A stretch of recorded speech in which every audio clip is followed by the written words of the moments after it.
On n'en voulait pas au départ. Il jouait pas avec compagnie. C'était pas, voilà, ça rentrait pas dans la philosophie. Non, il va faire des blocs. Oui. Alors qu'est-ce qu'on a préparé? La frappe directe, pourquoi pas, c'est touché par le gardien, c'est corner. Ça peut toujours être surprenant aussi. Voilà, Yakers, il est bien sur ses appuis.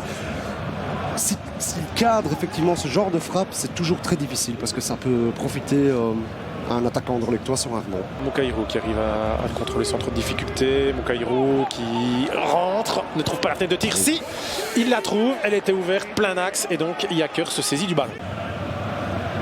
Ce sont les positions moyennes quand les joueurs touchent le ballon. Qu'on vous propose le corner joué en 2 temps. Amouzou pour envoyer le ballon vers la surface. Toujours un ballon dangereux aussi pour un gardien. On ne sait pas si c'est touché ou pas. Oui. C'était Delcroix qui était monté. Oui. Vlap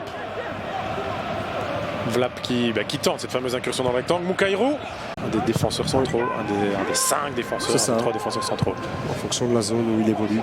Frais, pourquoi pas à la course avec Sardella, aller imposer le physique, et il impose le physique, le ballon très albanais, c'est sauvé par Miasga, mais le plus gros danger, il vient des pieds des joueurs de Waasland. Donc voilà, oui, c'est peut-être un peu plus compliqué. C'est une mauvaise passe de Miasga d'ailleurs au départ. Ici, on va bien la revoir. Le problème, c'est qu'il croit que Delcroix va venir compenser. Mais quand vous êtes positionné comme ça à l'extérieur en tant que latéral, et il fait, je me rappelle, il fait un peu... Alors là, c'est une bonne situation. Ouais. Vlap qui fait le décalage pour Mukairo. C'est la plus belle occasion du Sporting d'Anderlecht depuis le début de la saison. Il n'utilise pas son pied gauche. Il a le droit, mais il doit ouvrir son pied. Voilà, oui. Correctement, parce qu'ici, c'est vrai qu'il y a un gros problème là chez les Waaslandiens. Cette passe de Koulon qui fait vraiment la différence pour Vlap, qui donne un super ballon à Mukairo ici, dans le bon tempo. Mais il n'ouvre pas son pied, il apprend presque du talon, parce que les Anderlechtois pourraient contre-attaquer. Alors que là, il y a une mauvaise remise de Scriver, c'est un peu comme tout à l'heure. Ouais. Bien essayé d'Eladj, là. Est-ce qu'elle n'a pas failli toucher la base du montant de Yakers? Vraiment, c'est offert par Scrivers. Non. Ouais, Ouais, ça touche le montant. Ça touche la base du montant. Tir hors cadre, mais tir dangereux, parce que là, Yakers était pas forcément dessus. Anderlecht sans son 9, sans son 7, mais avec son 12 au ballon. Mukairo, Vlap. C'est pas mal fait pour Enmecha qui a retrouvé la chaussure, le sens du but. Quasiment, c'était cadré en tout cas, c'est touché par Yakers. Ballon pour le Sporting d'Anderlecht. Chaussure Sébastien, ça qui était au duel avec lui. Et c'est vrai qu'en fait, ce qui permet à cette action d'exister, c'est simplement qu'il ait perdu sa chaussure, qu'il ait dû se ravisser. Amouzou. C'est pas mal donné. La faiblesse de Waasland sur corner a failli être exploitée. Il réclame la faute de main aussi maintenant du côté du Sporting d'Anderlecht. Il est nonchalant, c'est tout, c'est pas une question de technique. Anderlecht n'a pas encore marqué sur coup franc direct cette saison, ce ne sera pas pour celui-ci.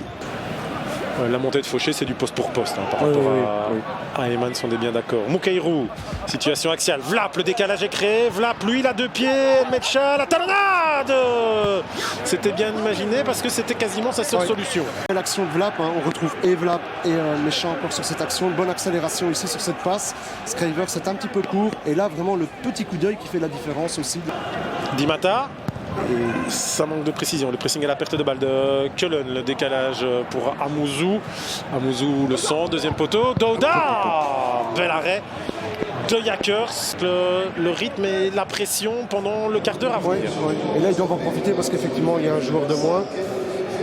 C'est Spoonbart qui va monter au jeu. Non, lui, c'est un défenseur central. Il hésitait. Je voyais une conversation avec son adjoint. Un très bon arrêt.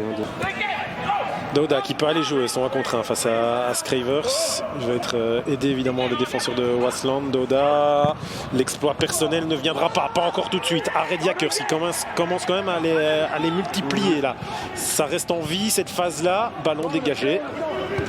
Et Anderlecht qui pouvait mettre la pression sur les autres là en jouant avant eux, en intégrant le top 4. Pour le moment, ne l'intègre pas. Mais Douda fait du bon boulot depuis sa montée, même s'il prend un gros coup. Di Mata, le ballon en retrait. L'arrêt de Yakers face à Diaby pour servir Eladj. Eladj encore. Eladj toujours, oh, il l'efface bien. Eladj, l'effort personnel d'Eladj qui touche pour la deuxième fois du match le montant. Super Doda, action. quelle action! Un peu précipité, en voulant vraiment bien faire les choses. Alors qu'ici, on voit cette superbe action. frappe. Superbe frappe d'Eladj. Vraiment, effectivement, du côté d'Anderlecht, il y a eu des situations intéressantes, notamment cette superbe frappe d'Eladj. Je crois qu'ils auront tout tenté aussi au niveau tactique, du côté de Vincent Kompany, en faisant rentrer vraiment tous ces joueurs offensifs.